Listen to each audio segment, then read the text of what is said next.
Homelander here. Subscribe to Raze Chaos. Because Homelander said so.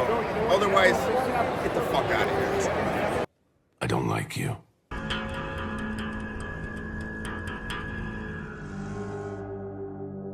And welcome back, everybody. My name is Raze Chaos. You've made it back to my channel, and looks like our subject's already like poking his head in there.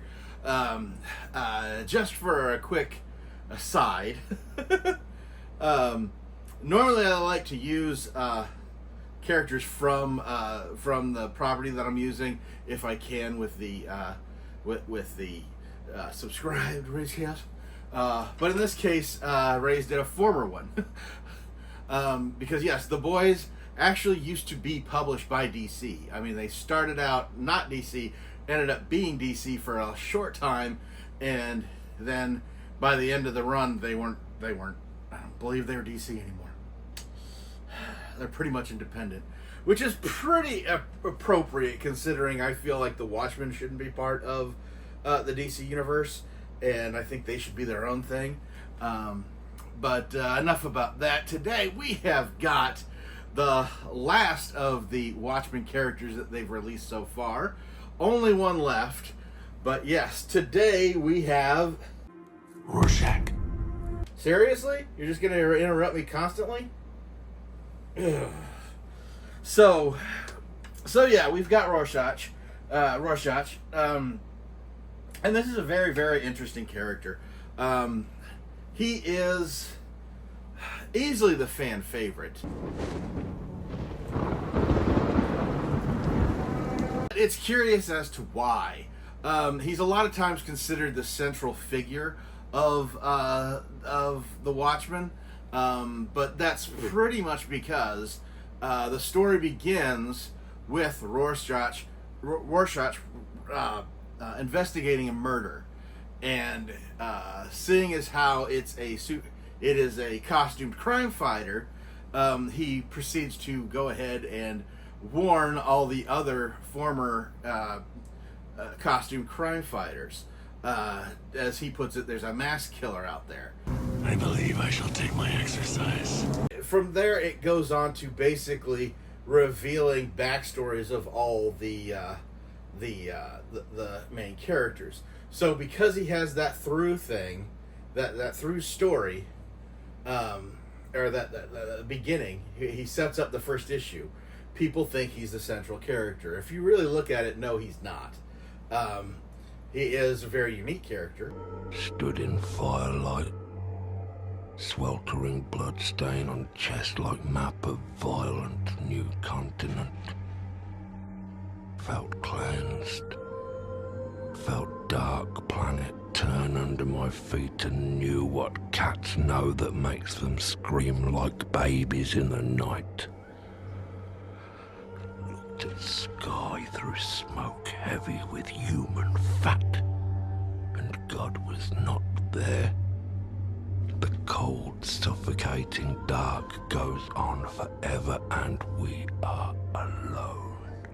And if you know, and you've watched these Watchmen videos that Raze has done so far, you know we're gonna do a little digging on this one, probably a little bit more, because this is a very deeply interesting character. But before we do that, we're gonna go ahead and put this guy away and get right into it.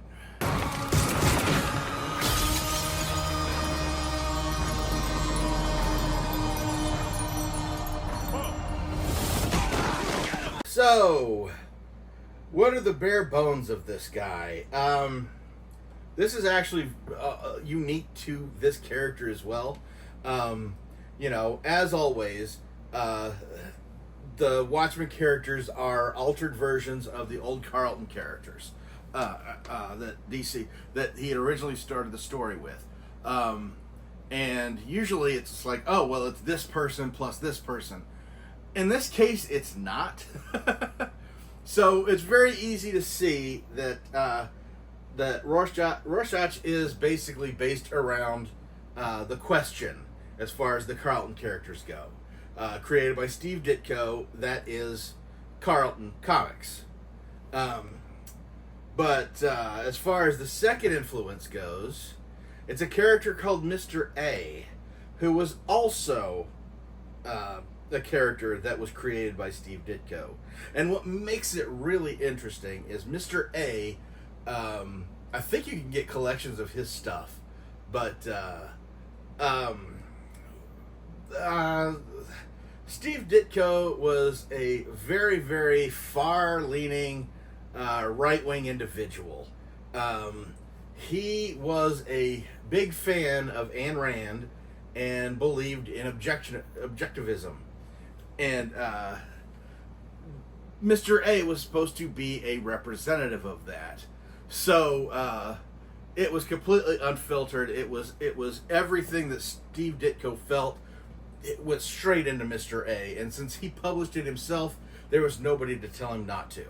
And he went into it, and he published that. He was published. I believe he was self-publishing it for a long time. When Carlton came around and gave him the deal as far as, hey, would you basically take over Carlton Comics? You could create as many characters as you want. You could bring your characters in if you want. And essentially, obviously, we know he did that. The majority of the Carlton characters that are even altered to become the Watchmen were created by Steve Ditko, or at least co-created by him. The Question, basically, he knew he couldn't bring Mr. A into Carlton Comics. Carlton Comics was still a slave to the Comics Code Authority, and that would not go over well. His his hard hitting, his objectivism, just too extreme. I mean, he was too extreme in his views. So basically, he created the Question as the Comics Code Authority approved version of Mr. A, and that's where we got the Question. What I really find interesting is when asked about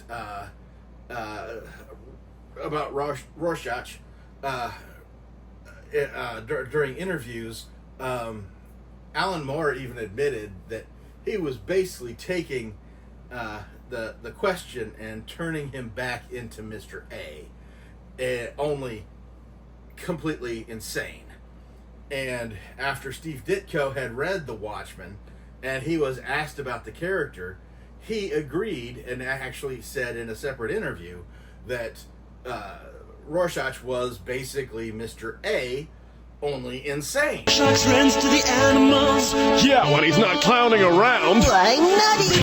This apple basically went back up the tree instead of falling from it. Alan Moore himself always found the ideas that Ayn Rand had professed to be absolutely ridiculous, and just he could not get into them, but he found it really easy. He did keep aspects of the right-wing culture in Rorschach. He very judgmental. He was very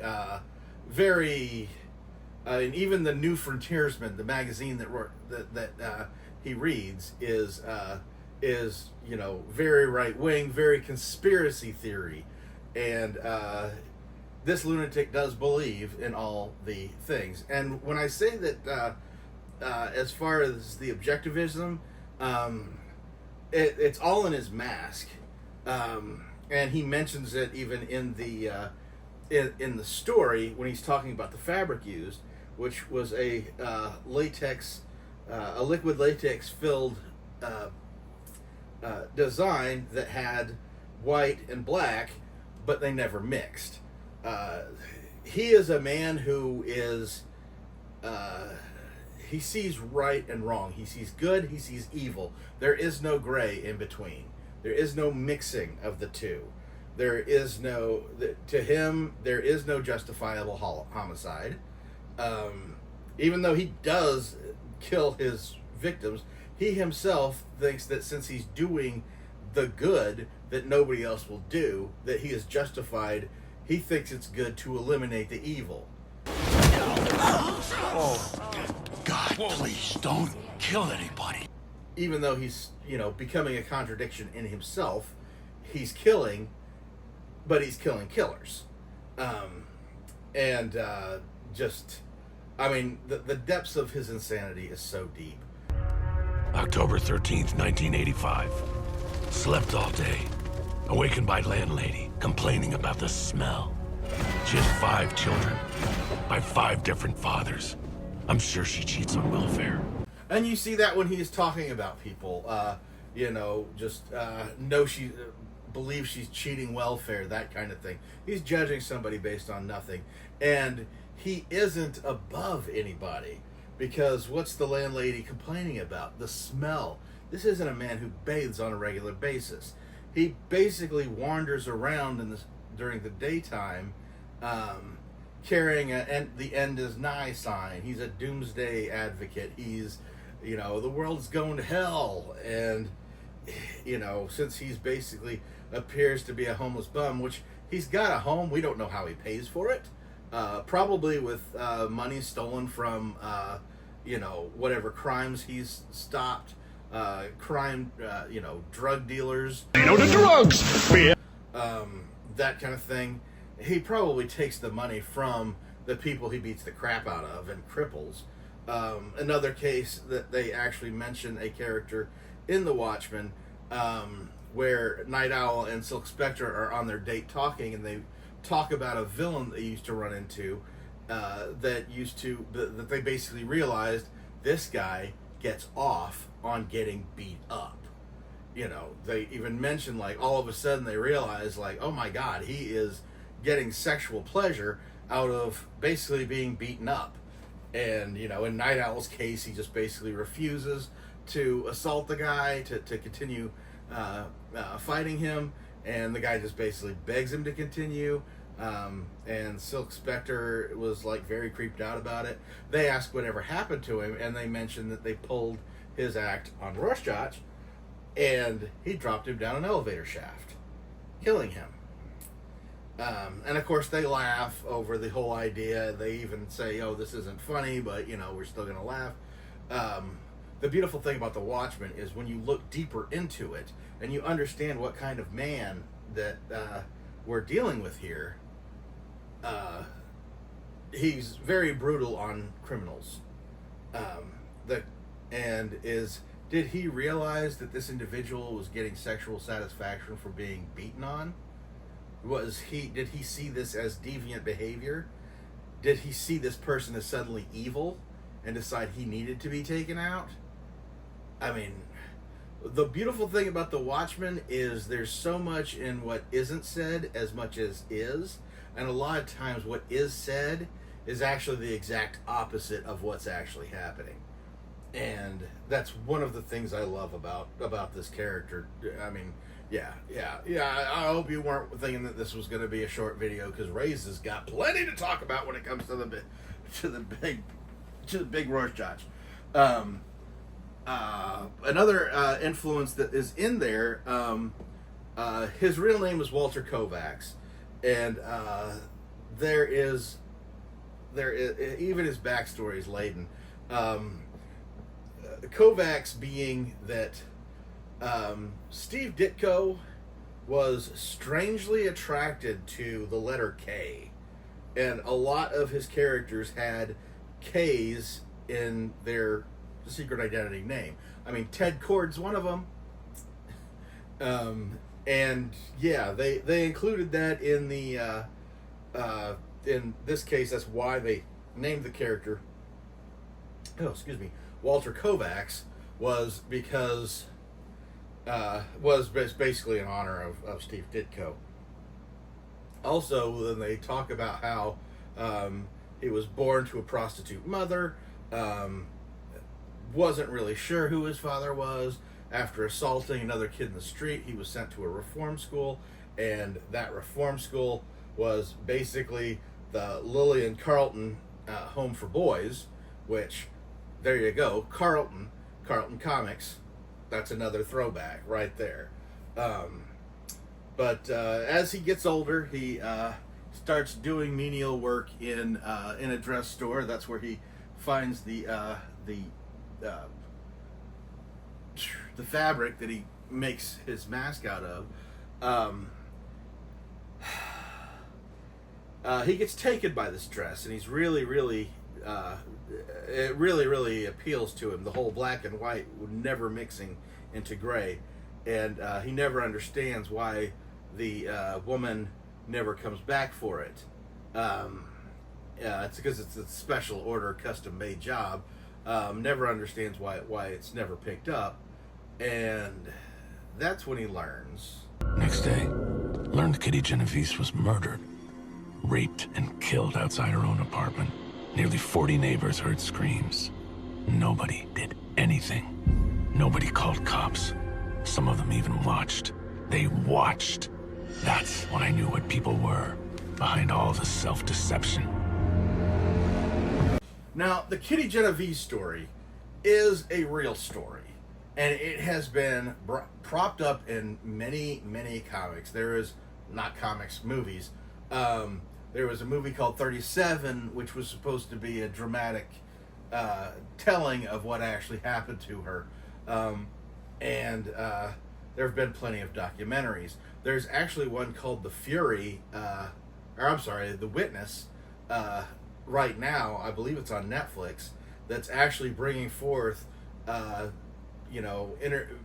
interviews that never really made public, because as sensationalism goes, the bigger story is what made the front page, and that being, this woman being raped and murdered in an alley.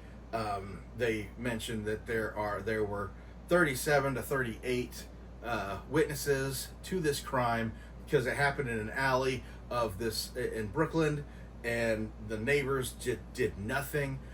This documentary is there to prove that yes, there were witnesses. Yes, witnesses did do something. Yes, they did call the police. As far as what's sensationalized and what isn't, it's why you need like really strong. You need really strong journalists, and not necessarily looking for papers to sell, because the story on one end, that could be fabricated, was that the killer actually had abandoned the alley because he was worried somebody was going to come and try and stop him, but basically went to the other side of the alley and then came back and raped and started slashing on her again when he realized nobody was going to show up. We don't know if that's true or not. I'm sure you could find stories that say it's true, but it's one of those things where you can't always trust the media. However, this deeply impacts Walter Kovacs, and he decides to make a mask out of the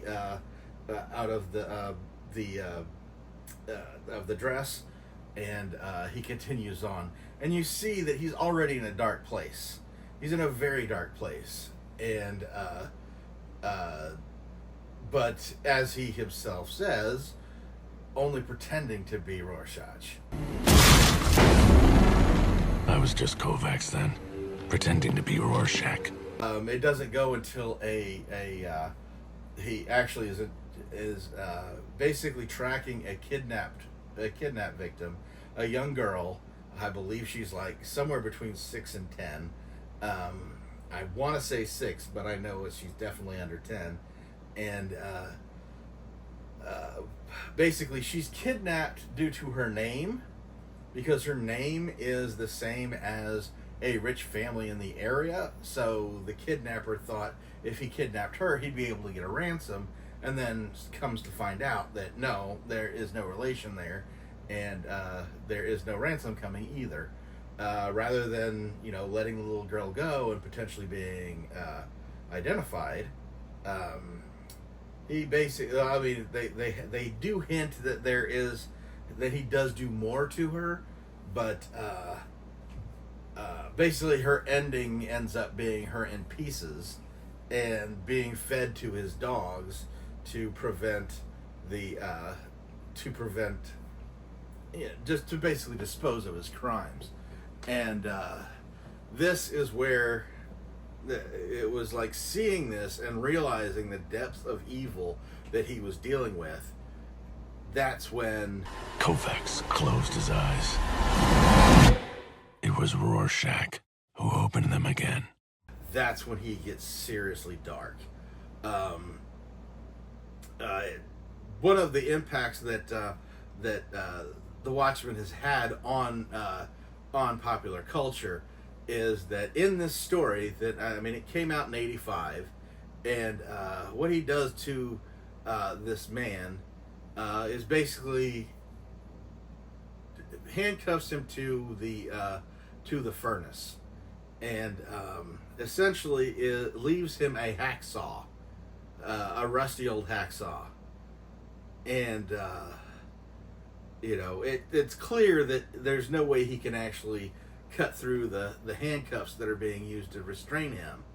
So he's basically leaving him there to chop off his own foot to get out of the cuff, to get out of his restraint. In the live action movie, they couldn't do that because Saw already did that. But Saw got it from the comic, I guarantee you. But yeah, once you get to that point, then he is completely off the rails. No! No! My face! Give me back my face! Give me back my face! Give me back my face! He is on a full-on mission. He has to do this. He can't stop. He basically keeps going down this darker and darker path.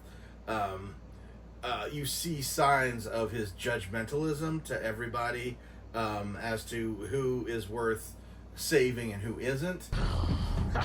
Look at him climbing up onto his bed like a scared kid. We got you now, you old bastard.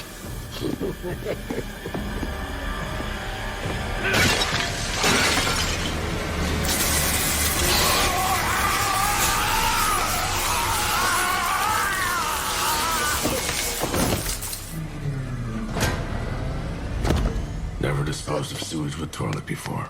Obvious, really. Do nothing. Your move. And that even boils down to some racism in there, which is no big surprise there. But it's keeping that black and white difference in everything, which ultimately leads it towards the end, and ultimately leads to his death. Because even after the story unfolds and Ozymandias has accomplished his mission,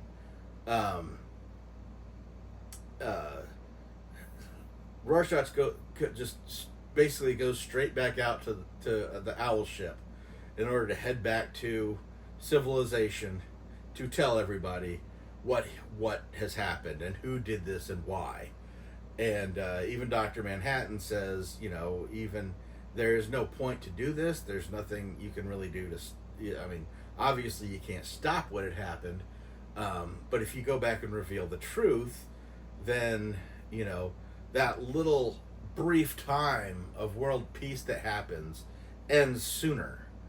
And unfortunately, he has no choice. It's black and white. It's good or bad. You can't leave. A bad thing was done. It needs to be known. We can't leave it for people to figure out. We can't let people stay in this state. And that is why he's crying when he pulls off his mask and Dr. Manhattan atomizes him, because he knows he knows that the world is better off without him doing that, even though it's only for a short time. And that's why he demands that they do it, because he has no choice. He has to go and tell. He has to go and break this this short period of peace. He's got to make it even shorter. And of course, naturally, the way Alan Moore had it set up, it was to even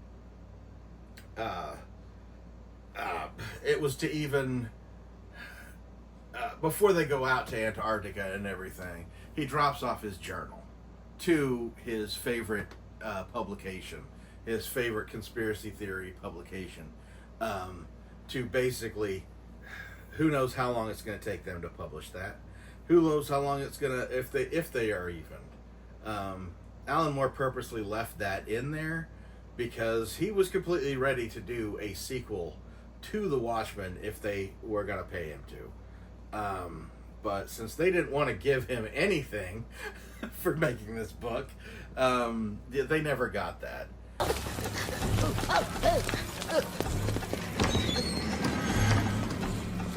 Rorschach! Hey man, we came to bust you out! Excuse me. Have to visit men's room. Oh, for Christ's sake. Well, when you gotta go, you gotta go. Look! And there have been prequels and sequels that have happened to The Watchmen that had nothing to do with Alan Moore. Raze hasn't bothered with any of that because, quite frankly, they can't possibly be as well constructed and well thought out as even one of Alan Moore's afterthoughts. I'm sorry, I am an Alan Moore hardcore fan. He's a nutbag, but I love him. About the only other thing that I really want to mention about this character, a little cameo and everything. In the 80s, in the late 80s, they did a single panel in the Question comic series where the Question's actually reading The Watchmen by Alan Moore, because that's not part of the DC universe. So characters in the DC universe would have access to this book. And when he reads about this character, he kind of thinks, "Oh God," he was like, he's got some nice moves, but he's kind of a nutbag, and that leads on to later on in the issue. He actually has a bit of a nightmare where somebody makes an appearance there as well. It's really kind of cool to see that little lapse and this little I don't know how you put it, this weird little crossover or cameo. It's a lot of fun.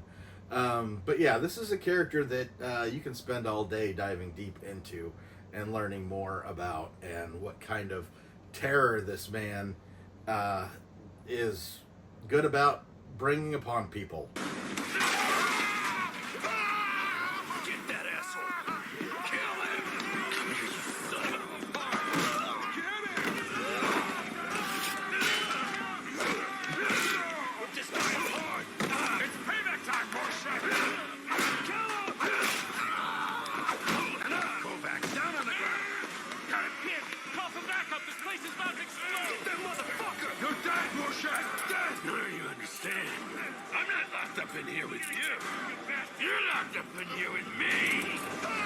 I mean, he really thinks he is compelled to do what he does, and he really feels like he really feels like he's the true hero of the story, because he's going to put out every truth. He's going to expose every crime, and black or white, there is no gray.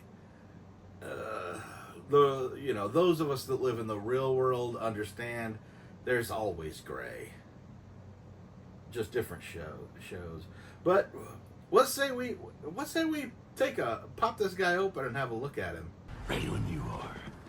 As you can tell, there was a very, very blatant reason as to why Raze was saving this character. I mean, this is the order in which he would have done these videos. Even if they did release the last one, Raze was going to go ahead and do this one second to last, because there is just so much to this one character in particular, because you see him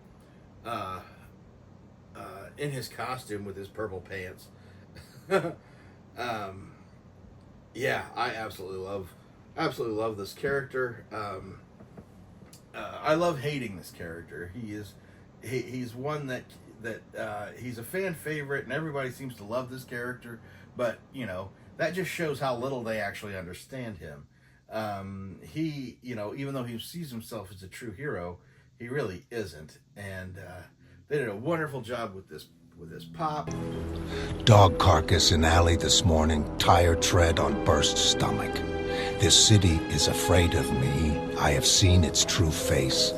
The streets are extended gutters, and the gutters are full of blood. And when the drains finally scab over, all the vermin will drown. The accumulated filth of all their sex and murder will foam up about their waists, and all the whores and politicians will look up and shout, "Save us," and I'll look down and whisper, "No." The hand in the pocket, the mask, the mask, the hat, or his face, as they put it. Yeah, I mean, it's really kind of a simple design and everything, but he makes such a striking presence that how can you help but like, oh my God.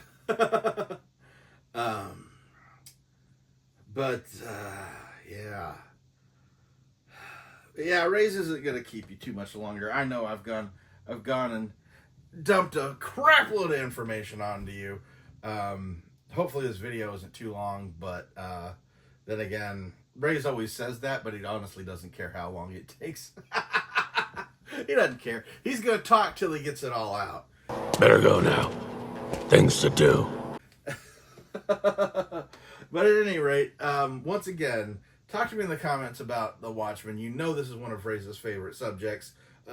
This is the last one for a while, because until they put out the comedian, we are one character short here.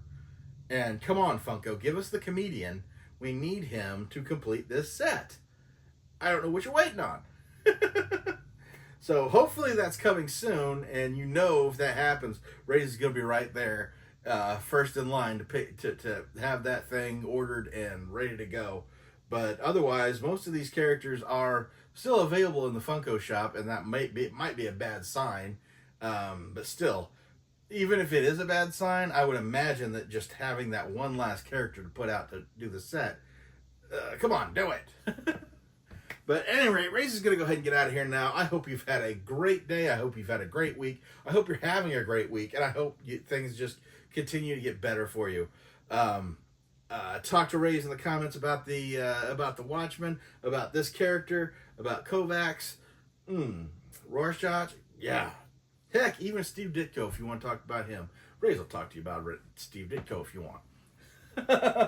But no matter what, never forget that life is full of odd moments. You never know when you're going to be defined.